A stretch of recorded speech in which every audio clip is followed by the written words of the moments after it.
دور موجود کے اندر کہتے ہیں کہ سب سے بڑا بم جو ہے وہ معیشت ہے۔ کسی قوم کی اگر معیشت کمزور ہو گئی، اقتصادی حالت پتلی ہو گئی،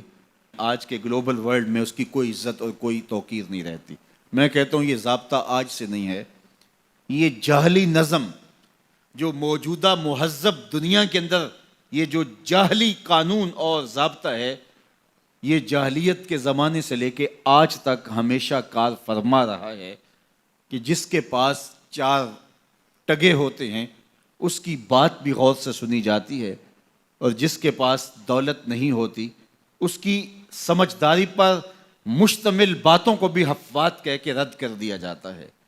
اور اگر آپ کے گھر میں دانے ہیں تو آپ کے کملے بھی سیانے ہیں، اور اگر آپ کے پاس کچھ نہیں ہے اور آپ فصاحت و بلاغت کے امام ہیں تو آپ کی بات کی کوئی اہمیت نہیں ہے۔ عربی کا ایک شعر ہے کہ فصاحت و صحبان و خط و ابن مکلا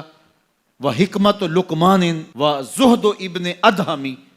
اذا اجتمعت فی المرء والمرء مفلس فلیس لہ قدر بمقدار درہمی۔ صحبان جیسی فصاحت ہو، ابن مکلا جیسا خط ہو، ابراہیم ادہم جیسا زہد ہو، اور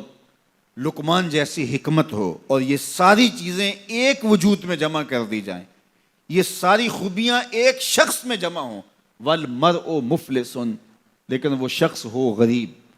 فلیس لہ قدر بمقدار درہمی، تو اس کا ایک کوڑی مول نہیں ہے۔ یہ دنیا کا ضابطہ ہے، یہ دنیا کا جھوٹا نظم ہے، اور شروع سے آج تک یہ قانون دنیا کا اندھا قانون کار فرما ہے۔ تو اگر آپ کے پاس دولت نہیں ہے، آپ کی معیشت مضبوط نہیں ہے، آپ اقتصادی حالت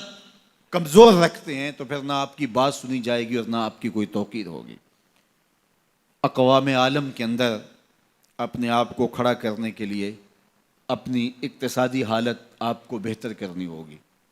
اور اقتصادی حالت بہتر کیسے ہوگی؟ دیانت اور سچائی کے ساتھ اگر آپ بڑھیں گے تو آپ کو رستے نصیب ہوتے چلے جائیں گے، اللہ آپ کی مدد کرے گا، اللہ آپ کی نصرت کرے گا۔ دیانت کے ساتھ اور سچائی کے ساتھ جو قومیں آگے بڑھی ہیں، وہ قومیں کافر بھی ہوں تو انہیں راستے ملے ہیں، اور دیانت اور سچائی کو جن قوموں نے چھوڑا ہے،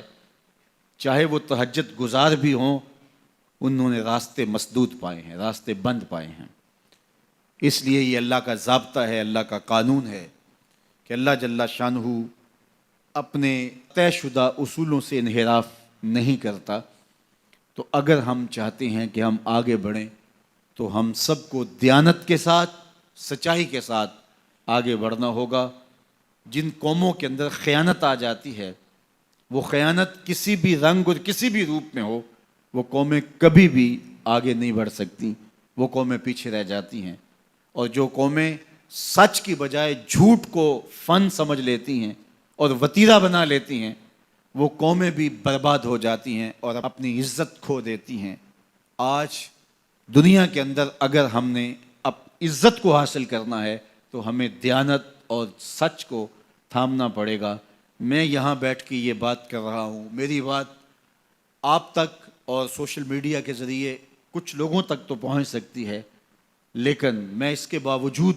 یہ بات اس لیے کر رہا ہوں، کم از کم جو میرے حصے کا کام ہے اس سے تو میں عہدہ برا ہو سکوں، اور آپ بھی اپنے حصے کے کام سے کبھی بھی غافل نہ ہوں۔ آج ایک مزدور جو 8 گھنٹے کام کرتا ہے، اس کے سر پہ مالک کھڑا نہ ہو تو وہ خیانت کرے تو اسے سوچنا چاہیے کہ اس نے اللہ کو جواب دینا ہے، اور اس کی کمائی میں کبھی بھی برکت نہیں ہو سکتی۔ تو جو جہاں کھڑا ہے، چاہے وہ مزدور ہے، چاہے وہ سرمایہ دار ہے، تو اس کو خیانت